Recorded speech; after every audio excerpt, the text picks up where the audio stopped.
അസ്സലാമു അലൈക്കും വറഹ്മത്തുള്ളാഹി വബറകാതുഹു.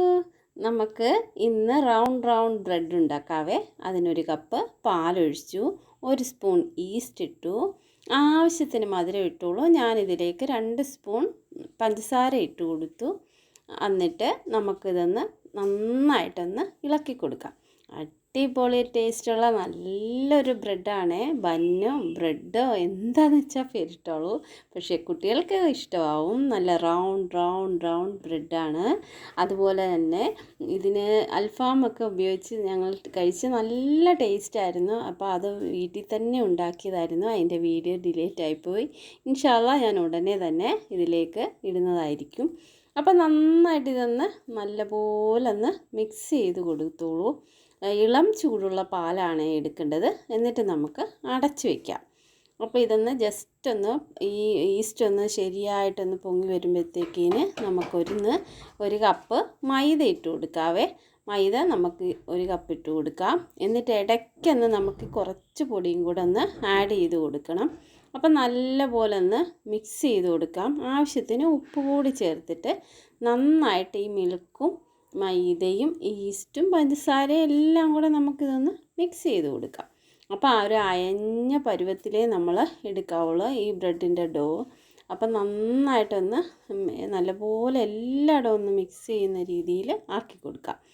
അതെന്ന് വെച്ചാൽ നമ്മൾ ചപ്പാത്തിയുടെ പരുവത്തിലല്ല, നല്ലപോലെ അയഞ്ഞ ഒരു പരുവത്തിലായിരിക്കണം നമ്മൾ ഈ ഒരു മൈദ ഇട്ട് കൊടുക്കാൻ, ഈ ഒരു മാവ് ഉണ്ടാക്കാൻ. അപ്പം നല്ലപോലെ അയഞ്ഞ് തന്നെ ഇരിക്കണം. അപ്പം മാക്സിമം ഈ സ്പാച്ചിൽ വെച്ചൊന്ന് നല്ലപോലെ മിക്സ് ചെയ്ത് കൊടുത്തോളൂ. കയ്യിലെല്ലാം ഒട്ടിപ്പിടിക്കും. ഏറ്റവും ഈ ബ്രെഡിൻ്റെ ഏറ്റവും പാടുള്ള ഒരു ഇതാണെന്ന് വെച്ചാൽ നമ്മുടെ കയ്യിൽ ഈ ഒട്ടിപ്പിടിക്കുന്നതാണ്. അപ്പോൾ ഞാനൊരു സ്പൂൺ സൺഫ്ലവർ ഓയിൽ ഒഴിച്ച് കൊടുത്തു. ബട്ടർ ആണെങ്കിലും സൺഫ്ലവർ ഓയിലാണെങ്കിലും ഇതിലേക്ക് ഒഴിച്ച് കൊടുക്കാം. വെളിച്ചെണ്ണ ഒഴിക്കരുതേ, വെളിച്ചെണ്ണ വേറൊരു ടേസ്റ്റ് ആയിരിക്കും. അപ്പം നമുക്ക് ഒരു കപ്പിന് 1 സ്പൂൺ എന്നുള്ള അളവിന് ചേർത്ത് കൊടുത്താൽ മതി. അപ്പം നല്ലപോലെ ഒന്ന് അയച്ചെടുക്കാം.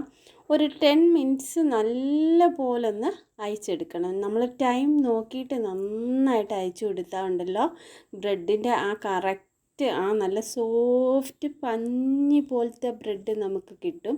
അപ്പോൾ 10 മിനിറ്റ്സ് നന്നായിട്ട് അയച്ചു കൊടുക്കണം. അപ്പം ടൈം നോക്കിയിട്ട് അയച്ചോളൂ. നല്ല പോലെ അയച്ചു കൊടുക്കണം. അപ്പോൾ എല്ലായിടവും ഇങ്ങനെ കവർ ചെയ്ത് അയച്ചു കൊടുക്കണം. ഇങ്ങനെ വലിച്ചയച്ചു കൊടുക്കാൻ പറ്റുന്നെങ്കിൽ അങ്ങനെ തന്നെ അയച്ചു കൊടുക്കണം. അല്ലെങ്കിൽ നമ്മൾ ചപ്പാത്തിയുടെ കല്ലിലിട്ടിട്ട് നന്നായിട്ട് പ്രസ് ചെയ്ത് അയച്ചു കൊടുത്താലും മതി. ഒരുപാട് മാവുണ്ടെങ്കിൽ അതാണ് ബെറ്റർ. അപ്പം നന്നായിട്ടൊന്ന് അയച്ചു കൊടുക്കുക. അപ്പോൾ ഇടയ്ക്ക് എൻ്റെ കയ്യിലൊട്ടിയപ്പം കുറച്ച് പൊടി, ഞാൻ പറഞ്ഞില്ലേ കുറച്ച് പൊടി, അപ്പോൾ അത്രയും പൊടി അതിലേക്ക് ആഡ് ചെയ്യണം. അപ്പം നമുക്ക് കയ്യിലൊട്ടാത്ത ഒരുവിധം ഒരു അയഞ്ഞ പരുവത്തിൽ തന്നെ, പക്ഷേ ഒരുവിധം ഒട്ടാത്ത രീതിയിൽ നമുക്കിങ്ങനെ ഒന്ന് അയച്ചു കൊടുക്കാം. നല്ലപോലെ ഒന്ന് അയച്ചു കൊടുക്കാം. അപ്പോൾ എല്ലാ പൊടിയും ഞാനിപ്പോൾ ഇട്ട പൊടി അത്രയൊന്നും ആഡ് ചെയ്തിട്ടില്ല, എങ്കിലും നന്നായിട്ട് ഒന്ന് അയഞ്ഞു കൊടുക്കും നന്നായിട്ട്. അപ്പോൾ ഇത് കണ്ടില്ലേ, ഈ ഒരു പരുവത്തിൽ നന്നായിട്ട് അയച്ചു കൊടുക്കണം. അപ്പോൾ എല്ലാവർക്കും മനസ്സിലായല്ലോ, ഈ ഒരു പരുവം കറക്റ്റ് ാണ്. എല്ലാവരും ഈ ഒരു പരുവത്തിൽ തന്നെ മാവ് നന്നായിട്ട് അയഞ്ഞ പരുവത്തിൽ അയച്ചു കൊടുക്കണം. ഇതിങ്ങനെ തന്നെ അങ്ങ് ആവും. നല്ല ഡ്രൈ ആയിട്ട് നല്ല പോലെ ഇങ്ങനെ തന്നെ അങ്ങ് ആയിക്കോളും. അപ്പോൾ ഇത് കുറച്ച് നേരം നമുക്ക് റെസ്റ്റ് ചെയ്യാൻ വെക്കണം. പുറത്ത് കുറച്ച് എണ്ണ ഒന്ന് തൂത്ത് കൊടുത്തിട്ട്, സൺഫ്ലവർ ഓയിൽ തന്നെ ഒന്ന് തൂത്ത് കൊടുത്തിട്ട് ഇങ്ങനെ ഒന്ന് അടച്ചു വെക്കണം. കുറഞ്ഞത് 2 മണിക്കൂറെങ്കിലും റെസ്റ്റ് ചെയ്യാൻ വെക്കണേ. അപ്പം നല്ല പൊങ്ങി നല്ല പോലെ വരുവേ. അപ്പം നമ്മൾ എടുത്ത് കഴിയുമ്പോൾ അതങ്ങ് താന്നു പോവും. എങ്കിലും അത് നല്ല പോലെ പൊങ്ങി വരണം, എന്നാലേ കറക്റ്റ് ബ്രെഡ് വരുത്തുള്ളൂ. അപ്പം നന്നായിട്ട് എടുത്തിട്ട് ഞാനത് മൊത്തം നമ്മൾ ചപ്പാത്തിക്കല്ലിലോട്ട് കുറച്ച് പൊടി ഇട്ടിട്ട് ഞാനത് 2 പീസാക്കി. അപ്പോൾ നമുക്ക് എന്തോരം വലിപ്പം വേണോ ആ ഒരു വലിപ്പത്തിൽ നിങ്ങൾ ഒരു ബോൾ എടുക്കുക. മാവ് ആ ഒരു രീതിയിൽ എടുക്കുക. എന്നിട്ട് ഇത് ഇങ്ങനെ ഒന്ന് ആക്കി കൊടുക്കണം. വട്ടത്തിൽ ആദ്യം ഒന്ന് ആക്കി കൊടുത്തിട്ട് നമുക്കൊന്ന് ഒന്ന് പരത്തി കൊടുക്കുക. എന്താണെന്ന് വെച്ചാൽ ഇതിൻ്റെ ഈ പരത്തി കൊടുക്കുന്നത് വെച്ചാൽ ഇതിനകത്തൊക്കെ എയർ കളയാനാണ്. അത് ഒന്നുകൂടെ അങ്ങ് സോഫ്റ്റ് ആയിക്കോളും.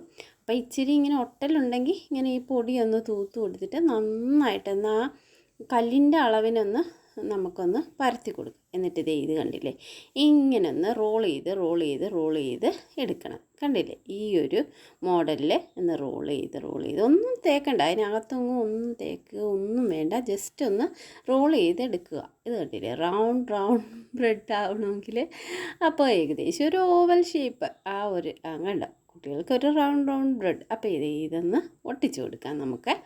അപ്പോൾ ഒട്ടിച്ചതിന് ശേഷം നമുക്ക് ഒരു മുട്ട ഇങ്ങനെ നന്നായിട്ടൊന്ന് ബീറ്റ് ചെയ്ത് പോലെ എന്ന് വെച്ചാൽ ജസ്റ്റ് ഒന്ന് സ്പൂൺ വെച്ചോ ഫോർക്ക് വെച്ചോ, എന്നിട്ട് അതിൻ്റെ പുറത്ത് തൂത്ത് കൊടുത്തിട്ട് നമുക്ക് ഓവനിൽ വെച്ച് ഇതുപോലൊന്ന് ബേക്ക് ചെയ്ത് എടുക്കാം. അല്ലെങ്കിൽ ഞാനിങ്ങനെ ഗ്യാസിൽ ഒരു ചരുവത്തിലാണ് ഓവൻ സെറ്റപ്പ് ഉണ്ടാക്കി.